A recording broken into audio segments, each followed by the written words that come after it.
Hello again, Gills fans. Welcome back to the latest episode of Gills in the Blood TV. We did finally, after the enforced 10-day COVID break, have a game today, Saturday. It was a 3 p.m. kickoff against our friends from across the water, Colchester United, and the Gills ran out comfortable 2-0 winners in the end, despite a pretty shaky start. First and foremost, to everyone that went, I hope you really enjoyed it. I couldn't make it, unfortunately. Didn't have childcare, but will be back Tuesday at the Priestfield for the first time since February 2020 when we took on Wimbledon, and cannot wait. Tonight's video is just to look back at this Colchester game, which I did watch on the Colchester website. So it was better than nothing. Obviously can't wait to get back in the ground, like I already said. But yeah, really decent performance from the Gills. So going to run through that, have a look at the new signings that I see feature for the first time. And then there's a little bit of signing news breaking this evening. So yeah, lots to get on with. But yeah, first of all, the game. Colchester, I think, started the better. We put out a pretty strong 11, to be fair. Starting 11 was Aaron Chapman, Ryan Jackson, Jack Tucker, Reece Bennett, and trialist, better known as Connor Ogilvie.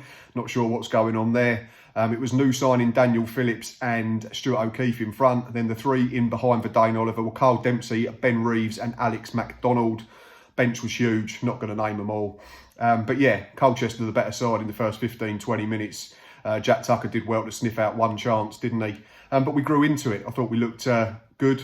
Scored after 10-11 minutes, which was against the run of play for sure. Carl Dempsey snapshot from the edge of the box. Keeper couldn't hold it. And Ben Reeves, first goal for the club, showed good awareness, alertness to get on the loose ball and smash it in from about 10 yards. So that's really promising from his point of view. Assisting the last game against Welling as well. So a decent start in terms of a Gills career for Ben Reeves. From that point, I thought we took control. We bossed things. We saw more of the ball. Colchester weren't without their chances, of course, and their possession because it's a friendly. So everybody's trying to get up to speed. And we have to remember that they're a couple of games ahead of us in terms of their pre-season schedule because they've not had to stop. We still had players missing, the likes of David Tatonda, Max Amar, both brought in from Bristol Rovers. They were unavailable because of COVID protocols, and Robbie McKenzie still missing with that ankle problem.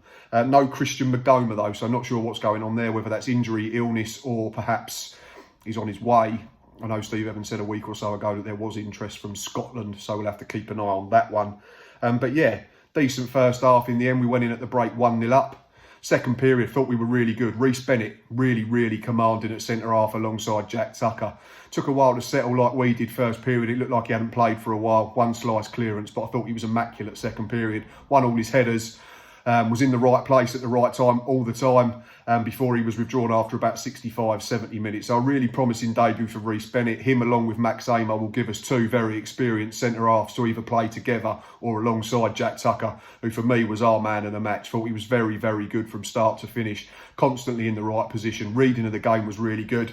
And it was also his goal that clinched things late on in the final 10 minutes. A smart finish after John Akindi had done well to wriggle free. So really good display from Jack Tucker. If we can keep him at them levels consistently, then we know how good he is. And he's going to have to be because he's got competition now from the two that I've already mentioned.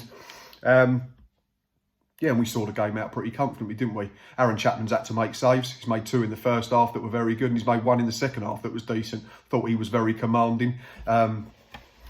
So yeah, that'll do him good. I think Steve Evans said when he signed that he looked like he'd lost his way a little bit after leaving Peterborough and hasn't played a lot recently, but that'll do him the power of good moving forward.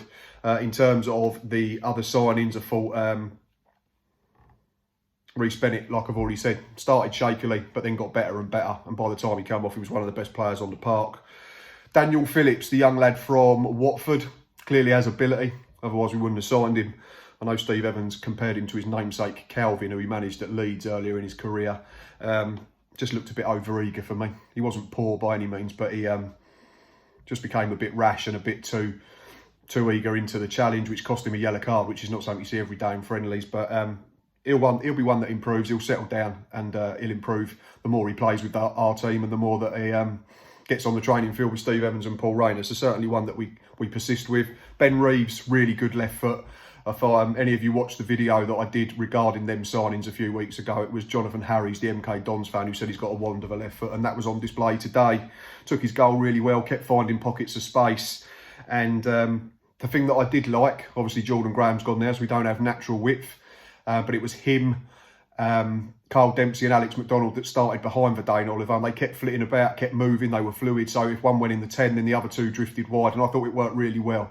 Ben Reeves started in the 10 naturally, but then came to the right-hand side. His in-swinging free kicks and corners were decent on the whole. And yeah, like I say, a goal and assist in 2 games for him since arriving, so that's a promising start. And Danny Lloyd got on for the final 20 minutes or so, very willing to take on his fullback. I think he took 3 or 4 corners in a matter of about 2 minutes at one point, and all 4 were on the money, earned more corners. And there was another couple of runs where he got on the outside of his right back and got good delivery into the box, where I think we had a shot charged down. So really promising from the new signings from my point of view, and we've still got Max Amar and David Tatonda to come back. Match ratings I did overall, starting 11, I went Aaron Chapman 7.5, Ryan Jackson 7, Reece Burke 7.5, Jack Tucker 8.5, man of the match. Connor Ogilvie, the trialist, 7. He just looked a little bit off the pace early on, but that's understandable if he's not played since the final game of the season at Plymouth. Daniel Phillips 6, Stuart O'Keefe 7, Carl Dempsey 7.5, Ben Reeves 7.5, Alex McDonald and Verdane Oliver 6.5. Again, did some good stuff, but weren't always in the game, but they'll improve. Substitutes, Aker 6.5, Lintott 7, Gale 6.5, Wood 6.5, Chambers 6, Lee 6.5. And the 2 standouts from the bench for me were Danny Lloyd and John Akindi. I gave them both 7. John Akindi evolved in the second goal, and Danny Lloyd, like I say, was bright on the left-hand side. Very excited about seeing him in the flesh on Tuesday night and moving forward. So yeah, that's basically it. That's my quick review of today's game. Really good performance, considering we've not played for 2 or 3 weeks. Millwall on Tuesday, and then I think we've still got to play Leyton Orient and Norwich before the big kick-off 2 weeks today against Lincoln City at the Priestfield Stadium, when the proper stuff gets going in earnest. Little bit of news tonight has come out. Contract offer that was given to Connor Ogilvie before he decided to not sign it is still on the table. Steve Evans has confirmed. Not really sure.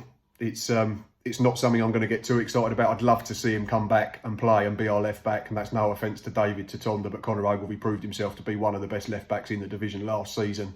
It would certainly give us 2 good options, different types of player. Tatonda out and out quick, Ogilvie probably better defensively.